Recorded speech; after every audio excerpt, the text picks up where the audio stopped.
যিহেতু আজি সমগ্ৰ অসমতে প্ৰতিটো জুবিন ফেন ক্লাবে শিখা শৰ্মাৰ ওপৰত গোচৰ ৰুজু কৰিছে, পাঠশালা জুবিন ফেন ক্লাবে আপোনালোকে আজি গোচৰ ৰুজু কৰিলে, কি ক'ব? চাওক, আজি অতি দুৰ্ভাগ্যজনক আজিৰ এই দিনটো। আমি অতি দুখ আৰু অতি লাজ পাইছোঁ। অসমীয়া হিচাপে আমি লাজ পাইছোঁ। এটা সত্তাক, এটা জাতীয় সত্তাক, আৰু যাক আমি ভগৱান হিচাপে ভাবি লৈছোঁ বা ভগৱান হিচাপে মানি আহিছোঁ, সেই এজন মহান ব্যক্তিক, আমাৰ সকলোৱে মৰমৰ হিয়াৰ আমঠু জুবিন গাৰ্গৰ নিচিনা ব্যক্তিজনক, ভগৱানজনক, এগৰাকী অসমৰ পাবত গজা অতি বেভিচাৰী নাৰী, তেওঁৰ কথাৰ একো মূল্যই নাথাকে।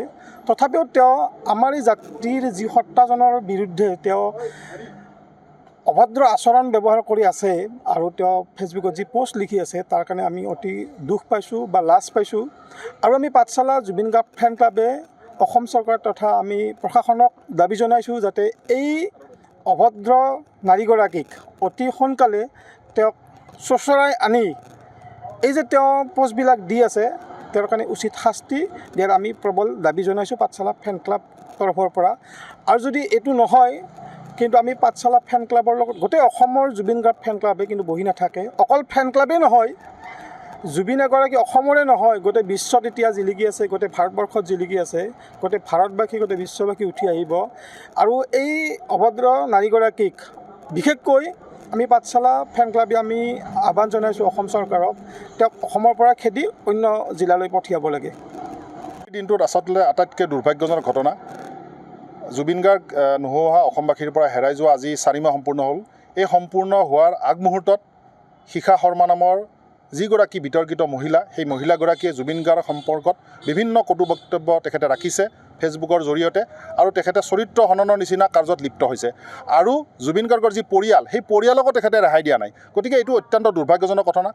জুবিন ফেন ক্লাবৰ তৰফৰ পৰা আৰু অসম জাতীয়তাবাদী যুৱ ছাত্ৰ পৰিষদৰ তৰফৰ পৰা আমি আজি একত্ৰিত হৈ পেলাই আজি পাঠশালা থানা এটা গোচৰ ৰুজু কৰিছোঁ।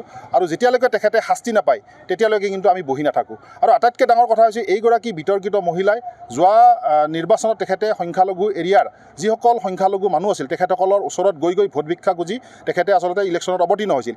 এতিয়া আকৌ তেখেতে কা সন্তুষ্টিকৰণৰ কাৰণে মই নাজানো, জুবিন গাৰ্গৰ নিচিনা এটা মহান সত্তাক তেখেতে আচলতে বেয়া কৰিব খুজিছে, অসমৰ ৰাইজৰ চকুৰ আগতে সেৱা প্ৰতিপন্ন কৰিব খুজিছে। গতিকে জুবিন গাৰ্গৰ নিচিনা মানুহ এজনক আচলতে তেখেতে নামটোৱে উচ্চাৰণ কৰিব পৰা আচলতে তেখেতৰ ক্ষমতা নাই, কিন্তু কিহৰ কাৰণে তেখেতে কিহৰ মতলবত বলিয়ান হৈ পেলাই আজি এনেকুৱা মন্তব্য কৰিছে, সেইটো দুৰ্ভাগ্যজনক। গতিকে অনতিবিলম্বে আমি অসম চৰকাৰক অনুৰোধ জনাইছোঁ, আৰক্ষী প্ৰশাসনক অনুৰোধ জনাইছোঁ, এইগৰাকী বিতৰ্কিত মহিলাক অনতিবিলম্বে গ্ৰেপ্তাৰ কৰিব লাগে। অন্যথা কিন্তু অসমৰ জাতীয় সংগঠন বা জুবিন ফেন ক্লাব বহি নাথাকে। আৰু যদি কিবা অপ্ৰীতিকৰ পৰিৱেশৰ সৃষ্টি হয় শিখা শৰ্মাৰ এই কথাটোৰ কাৰণে, তেতিয়া কিন্তু ডেফিনেটলি আপোনাৰ চৰকাৰ জগৰীয়া বা প্ৰশাসন জগৰীয়া হ'ব। যিকোনো খবৰৰ বাবে যোগাযোগ কৰক আমাৰ এই নম্বৰত 9181 307 221।